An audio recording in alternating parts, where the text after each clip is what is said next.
Aku masih tidak mengerti apa sesungguhnya kemauan Dewi Durga. Pasti penguasa kegelapan ini salah pilih. Aku bukanlah orang perkiraannya. Aku hanyalah orang yang bisa meramal mantra-mantra perbuatan. Aku merasa tak akan selamat dari cengkeraman Dewi Durga yang sakti tiada tanding. Ajuan Durga Murti yang begitu terkenal hanya bisa dinetralisir oleh kekuatan Dewata. Dan di sentra Gandamayu tak ada seorang pun yang berani melintas atau datang di atasnya.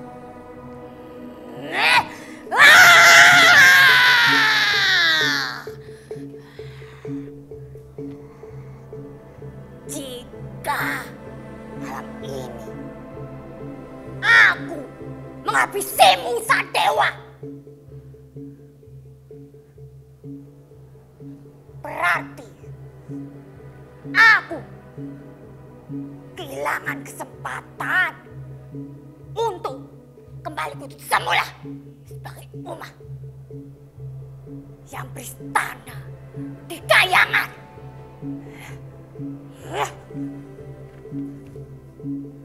Padahal kesempatan itu tinggal beberapa hari lagi. Setelah 12 tahun, aku akan dikutukan dari Dewa Siwa, suamiku, untuk tinggal di sentra Gandamayu.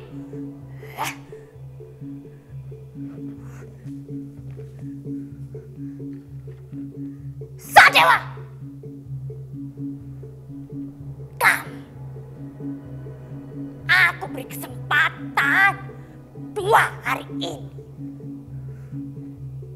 untuk mikir.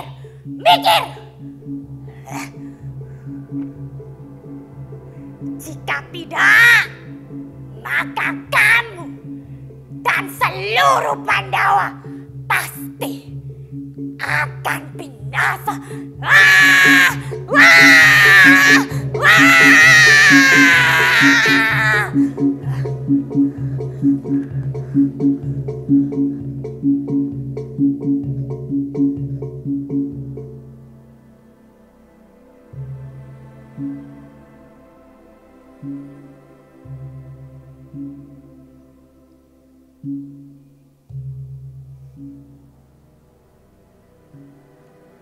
Aku merasa telah dituntut untuk mengakui sebuah kesalahan.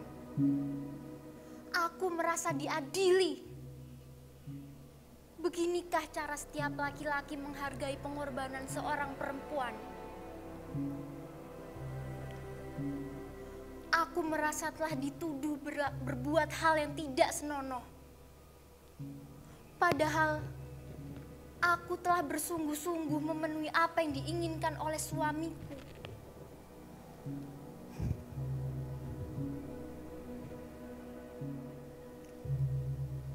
Namun, pengorbananku justru dibalas dengan kecurigaan yang amat sangat menyakitkan. Seperti kisah dalam Ramayana, di mana Rama menyuruh istrinya untuk menceburkan diri ke api. Iya, kini Siwa menyuruhku untuk pergi ke hutan untuk mencari susu sapi putih untuk dirinya.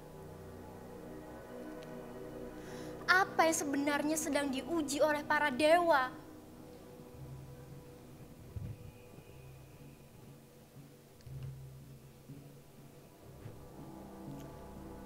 Lelaki terlalu egois.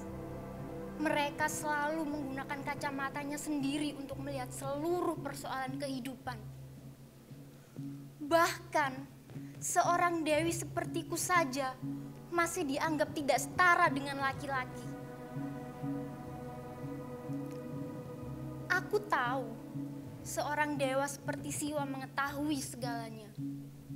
Bahkan sebenarnya ia tahu apa yang sekarang sedang aku pikirkan. Lantas, apalah gunanya ujian kesetiaan ini bagi para dewa?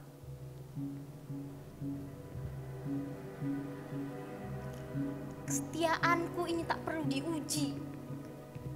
Aku telah melakukan segalanya untuk Dewa Siwa selama ini.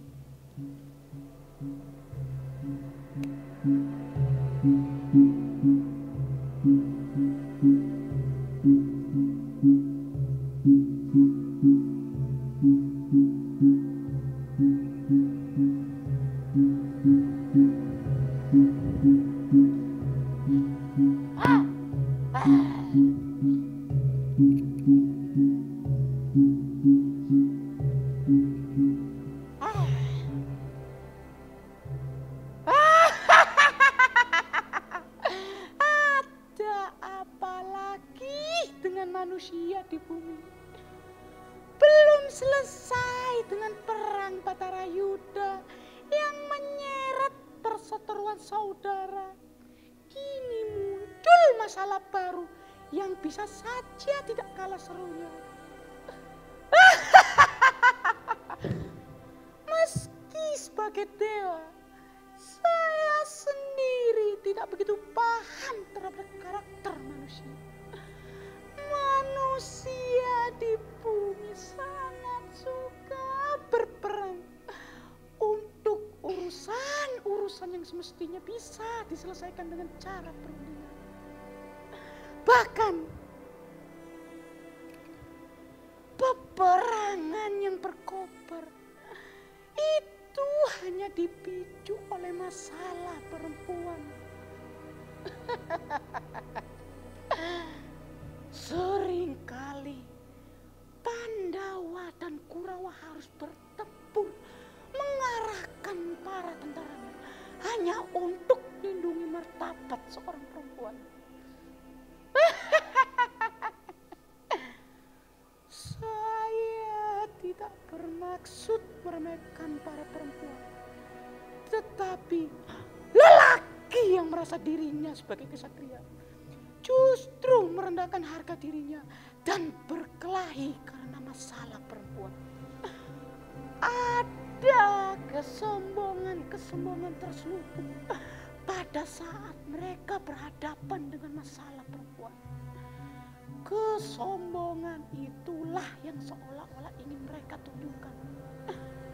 Lelaki di bumi ini merasa sok kuat, padahal saat nanti waktunya tiba, mereka tidak akan berdaya di kaki para perempuan.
Perjalananku sebagai Durga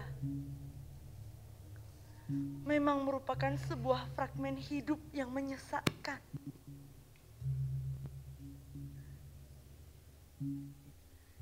Namun, di sisi lain kini aku menyadari bahwa nilai-nilai yang dianut oleh kaum perempuan di Kahyangan itu adalah nilai-nilai yang selalu didesakkan oleh para dewa.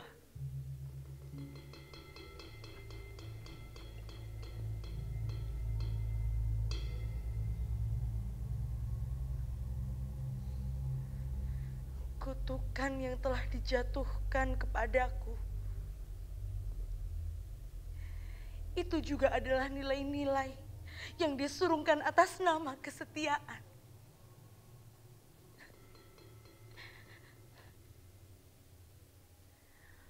Aku tidak pernah membayangkan bahwa aku akan menjalani kehidupan yang penuh dengan kenistaan di Setra Gandamayu. Hanya karena telah dituding berbohong kepada suamiku Dewa Siwa. Apakah dalam relasi antara suami dan istri, selalu suami yang lebih berhak memutuskan istrinya berbohong atau tidak? Setia atau tidak?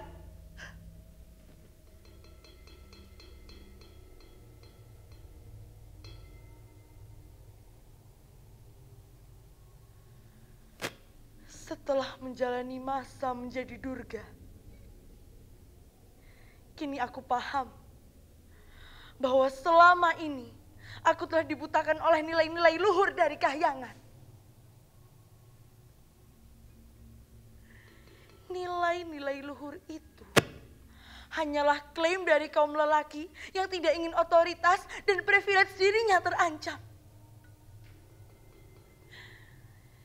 Ini semacam tirani dalam rumah tangga dan ruang-ruang dalam komunitas para dewa.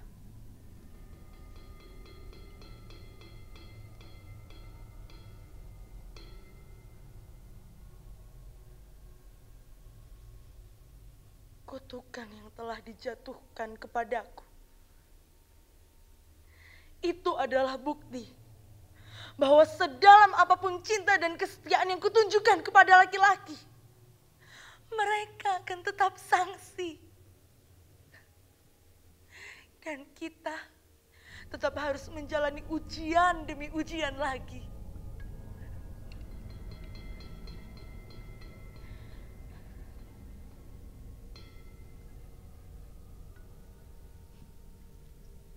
Sadewa, dia memang telah berhasil merubah wujudku. Tapi itu pun dengan bantuan Dewa Siwa, representasi dari kekuatan para laki-laki.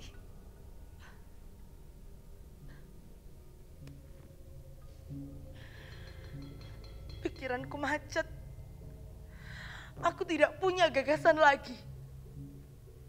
Melawan dengan menentang seluruh gagasan yang dimunculkan oleh Dewa Siwa atau kaum laki-laki lainnya tidak akan merubah keadaan.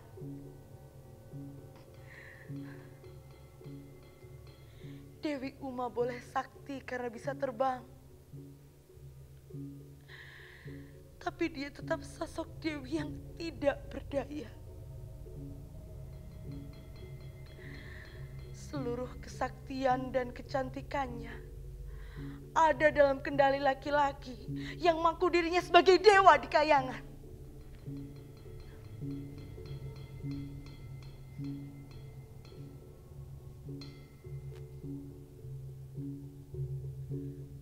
Sebagai perempuan, Dewi Uma hanya bisa menjadi bayang-bayang matahari. Bayang-bayang para laki yang setiap saat, setiap waktu mengendalikan segala keinginannya.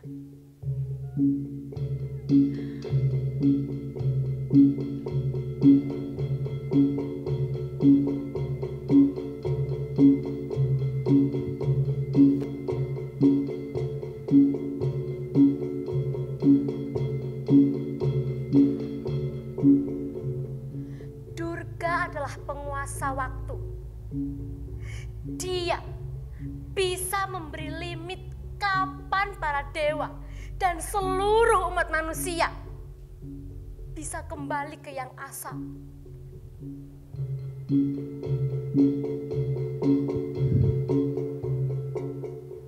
Tak ada satu makhluk pun yang terbebas dari ikatan waktu. Tetapi kala berguna memutar segalanya agar energi selalu terbarui. Jika tidak, segalanya akan menjadi cepat tua dan rapuh seperti bumi kita sekarang ini.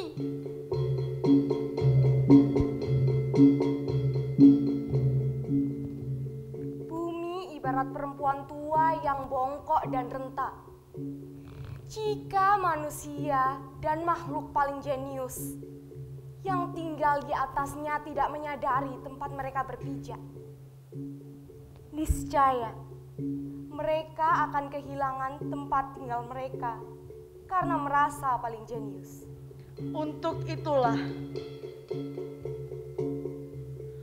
manusia harus terus-menerus diingatkan bahwa segalanya dibatasi oleh waktu, dibatasi oleh kala.